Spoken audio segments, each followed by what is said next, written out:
Hey guys, excuse me. Hey guys, um, I want to talk about this record. Um, but before I talk about this record, I gotta talk. I want to talk about generational bias because this record is perceived to be a shitty record, and I believe it's because of this. I'm talking to guys and gals, whatever. I'm talking to you that are, let's say, from your late 30s now into mid 40s, maybe even early 50s, when you're around teenager, when in the Rain and Blood days or whatever.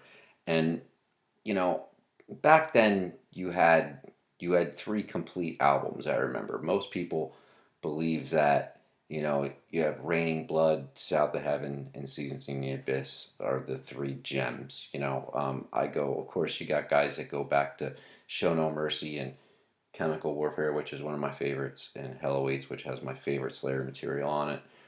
But my point being, I just think that by the time this record comes out, people are over the time when they're sitting and listening to a Walkman forever with this tape in it. I believe, like, for instance, when this record comes out, I'm 19 years old or something. I'm already working on my life. I don't people I don't believe people spent the time with this record that they did with its predecessors. I'm talking about the album Divine Intervention by Slayer. I do not understand why people think that this record is any less than its predecessors. I don't get it. Um, if you Now, I understand that people think that the production of the record isn't the best or whatever. It, it's just not as polished as its predecessors. I mean, South of Heaven isn't polished by any stretch of the imagination, but Seasoned in the Abyss, pretty polished. This record comes out, and I remember throwing it on the needle in 1994, and this, anybody out there can back me up. Sometimes an LP would come out a week before the CD. Now, this is in 1994. Nobody's effing with fucking LPs anymore, right? Hardly anybody. We're all in the CD era. But I go to the CD store and I'm flipping through LPs, and the Divine Intervention album is there, and it's not coming out till next Tuesday. So I grab it and get home, and I have low expectations. I have low expectations. Slayer lost their drummer. Who are they going to get to replace Dave Lombardo? So I have low expectations, but I'm excited. And I get home and I put the record on my parents' turntable, because I didn't even have a turntable anymore. And the drum fill to Killing Fields comes up. You know. And everybody knows it's to set the standard. Hey, to show you guys, hey, we got somebody that's going to fill the shoes of Dave. And in my opinion, he really did. This record's outstanding.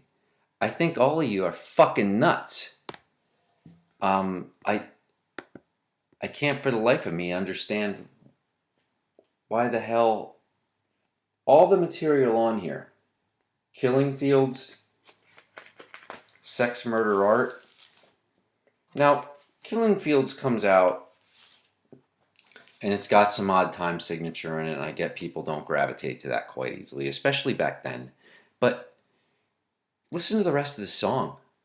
I mean, now this is a red vinyl. I believe this is the one that I found in the store a week early out. This is the OG red vinyl, man. I never parted ways with my stuff once I bought it up. But yeah, all the songs on this album, there's no duds on here. It's fast as hell. Ditto Head's fast as hell. One of my favorite Slayer songs is on here, and that's Bold, man. Well, there's a couple of them on here. This is definitely one of my favorite records. I don't fucking get it. I mean, Killing Fields, lengthy song, dynamic, shows that they're not really going to skip a beat, whatever. Sex Murder Art is like 2 minutes of completely furious and disturbing lyrically. The end riff, I don't even know what, that's in some odd time too, and that's heavy as hell. Fictional Reality has some of the most god awful guitar downpicking the whole song. There's guitar players out there that ever try to play this. This sucks. It sucks, man. Carpal tunnel nightmare. Fictional Reality absolutely sucks to play on guitar. Ditto Head, really fast song, great riffs all the way through. The middle riff crushing, classic Slayer. The song Divine Intervention, slow, really discorded, weird chords. Absolutely awful, painful screaming coming from Araya. It's Araya, whatever's. It's incredible. Incredible. The best song on here. Circle of Beliefs. Holy shit.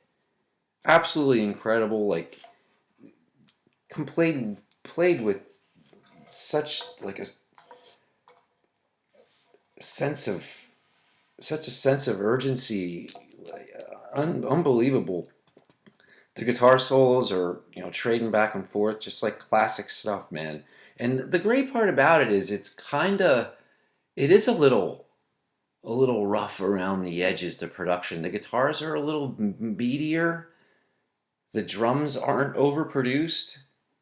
I mean, they just sound like you could tell they're live drums. They're not drum samples. Like most of the stuff that's done in studios, they replace the drum with a sample of a manufactured drum sound. And that's how you get those clicky ass drums. And this is a real drum sound. It's powerful. It's got bottom end. You need to re-listen to this. You missed out. People that hate on this record, you just, all you did was join a fad of people that were too lazy to spend the time with it. I was 19 years old at the time, and I was really into playing guitar, and I learned all these songs on guitar. Maybe one or two of them I didn't learn, and I always played Jeff stuff. And I'll tell you what, it sucks. A lot of it sucks. SS3, great song. Can't really elaborate too much on that one. Serenity and Murder, they had a video for it. It was an awesome song, kind of like a Spirit and Blackish kind of thing. 213, the Jeffrey Dahmer apartment building, I believe that was his number for his apartment. Mind Control is an album filler as far as I'm concerned. I'll be quite honest, if anybody wants to not shit on it, but it's not one of their stellar tracks. I believe that one is the one on there that I would probably leave off. If you guys want to bitch about the Obulus, I get it. I mean, I was the most disappointing thing. I tried, man. I tried to like it, but this thing, you guys didn't spend any time with it, and you're not hearing what you should be hearing. Go spend some time when you're maybe a little rammy, got some edge on you, whatever, you're a little pissed, whatever it is. Put this on and put it on loud. It's a full album. It's full. It's got some bottom to it. You know what I mean? And lay off the bull. This is metal. What are we trying to be all polished about? It's overdone. It sucks. These guys played the instruments. They probably played all the songs in their entirety. It's raw. You know what I mean? It's good. It's a great fucking record, and the changes in it, the transitions, the dynamics of it. Araya's vocals are furious. Classic Slayer lyrical content. Other than Ditto Head, he gets a little street here in 1994. Things we never done. Violence is what I don't really care for the punky lyrical content coming from King on that one. But other than that, that's great lyrical stuff. Araya has a lot to do with the lyrics in this album, which I love when he comes from his direction, and Jeff when wrote a lot of the lyrics too, and I love his perceptions. So, all right, I'm gonna shut up. Please listen to this record again. I don't care if you want to comment, I'll read them, but you're not gonna change my opinion. If you think it sucks, then you suck. Eat shit. This is a great record, and the end of story. All right, later. Thank you.